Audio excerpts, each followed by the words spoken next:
संसद भवन में असदुद्दीन ओवैसी साहब ने संविधान के 75 साल के सफर पर चर्चा की। आइए quoting Baba Saheb Ambedkar, what he wrote in Memorandum of Rights of States and Minorities, dated March 24, 1947, when he submitted to the Subcommittee on Fundamental Rights set up by the Constituent Assembly, the Advisory Committee on Fundamental Rights and Minorities. I quote, "Safeguard should be given to the Muslims." That was political representation reservation. You know what Sardar Patel instructed Mr. Abid Hussain and Begum Ezaz Rasool to censure Maulana Azad. And Maulana Azad felt claustrophobic. And Maulana Azad said that this Constituent Assembly has become a new prison for me. Maulana Azad said this in the Constituent Assembly, sir. Now what we see is that, sir, आप देख रहे हैं कि उसके बाद जो constituencies को बनाया गया असेंबली और पार्लियामेंट की हदबंदी हुई, वो इस तरीके से उसको तरतीब दी गई कि अक्सरती तबके के लोग जीत जाएं और मुस्लिम अक़लियत के लोग कामयाब होने में बड़ी मुश्किलात पेश आए। इसीलिए 2007 में सच्चर कमेटी ने कहा था, सिफारिशात में कहा कि अब जब हदबंदी होगी तो माकूल तरीके से बनाए जाए ताकि मुसलमान पार्लियामेंट और असेंबली के इलेक्शन जीत सके। मुझे नहीं मालूम कि अब नए सेंसस के बाद जब हदबंदी होगी तो उसकी सिफारिशात को रखा जाएगा या फिर मार्जिनलाइजेशन जो मुसलमानों का हो रहा है 75 साल से वो चलता रहेगा। सर, जब पार्लियामानी जमहूरियत की कामयाबी किस बुनियाद पर होती है? पार्लियामानी जमहूरियत की कामयाबी का पैमाना मैं आपको बताता हूं। Article 25, article 26, article 29, article 30, article 14, article 21, ये 4 बुनियादी राइट्स है आइन में, जिसको हम सामने रखकर मैं आपको बताऊंगा कि क्या वाकई में उन कमजोर तबकात से इंसाफ हुआ।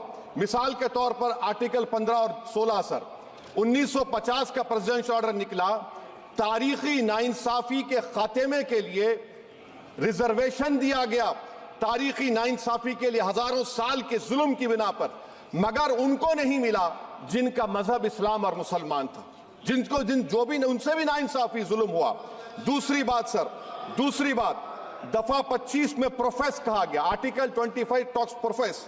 सर, आज मेरी बेटियों को गवर्नमेंट के एजुकेशन इदारों में हिजाब पहनने से रोका जा रहा है, तो ये आर्टिकल 25 का प्रोफेस कहां तक कामयाब हुआ, ये अक्लमंद लोगों पर छोड़ता हूं। प्रैक्टिस सर, आर्टिकल 25 में अमल करना। कई रियासतों ने ऐसा कानून बना दिया कि आप ये नहीं खा सकते, आप वो नहीं खा सकते, कैटल स्लॉटर एक्ट का एक्ट बना दिया।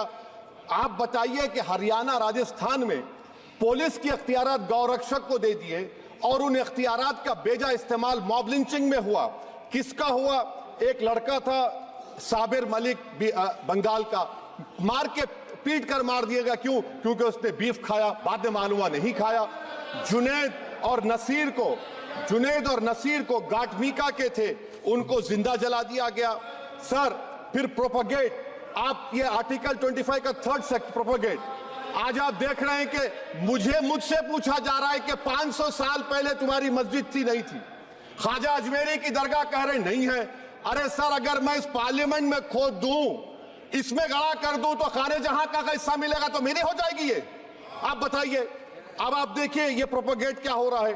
अच्छा, जो तब्दीली मजहब का कानून, तब्दीली मजहब, मैं तब्दील मजहब नहीं कर सकता, सरकार से पूछना पड़ेगा मुझे अपना मजहब बदलने के लिए। अगर अंबेडकर आज जिंदा होते तो बाबा साहब को भी कहते कि आप जाकर परमिशन लो, तब मजहब बदलना पड़ेगा आपको। ये हालात आज यहां पर पैदा हो चुकी है। सर, आर्टिकल 26 देखिए, it gives religious denomination the right to establish and maintain institution for religion charitable. वजीर आजम कहते हैं कि वक्फ का ताल्लुक संविधान से नहीं है। अरे कौन पढ़ा रहा है वजीर आजम को? आर्टिकल 26 पढ़ा लीजिए। आर्टिकल 26 की बात कही गई। मकसद क्या है कि वक्फ की जायदादों को अक्सरती तबके के लिए छीन कर दे दिया जाए। आप अपनी ताकत की बुनियाद पर छीनना चाह रहे। सर, दफा 29 पे आ जाइए, आर्टिकल 29। लैंग्वेज का, जबान का तहफ़्फ़ुज़ है, उर्दू को खत्म कर दिया गया। वो उर्दू जिसके हमारे मुजाहिदीन आजादी ने नारा दिया था, इनकलाब जिंदाबाद का, उस जबान को आप खत्म कर रहे हैं। कल्चर, आप कल्चर की बात इनसे पूछ लीजिए, वो बोलेंगे नहीं, हमारा जो कल्चरल नेशनलिज्म है वो कल्चरल नेशनलिज्म नहीं है बीजेपी का, वो कल्चरल नेशनलिज्म आला जात का हिंदुत्व का नेशनलिज्म है जो भारत के इंडियन नेशनलिज्म से बिल्कुल मुख्तलिफ है। सर अब आप आ जाइए, सर आर्टिकल 30 पे आ जाइए, सर आर्टिकल 30 पे आ जाइए। सर आर्टिकल 30 में माइनॉरिटीज को राइट दिया गया, This house has passed a law in 1981 to give minority AMU. This government went to the Supreme Court and said, no, we'll oppose minority status. This house voice was suppressed in the Supreme Court, sir.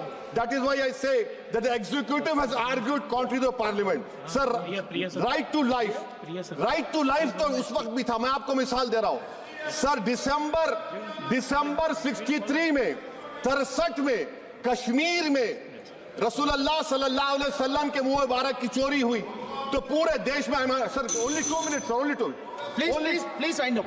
Only 2 minutes, sir. Please, sir, only 2. Time is not the Prime Minister has Sir, to- I'm concluding, sir. I'm Prime concluding. Minister has Ajaz to sahab, I'm deliver- concluding. He Please, has sir. to reply, Listen please. to me, sir.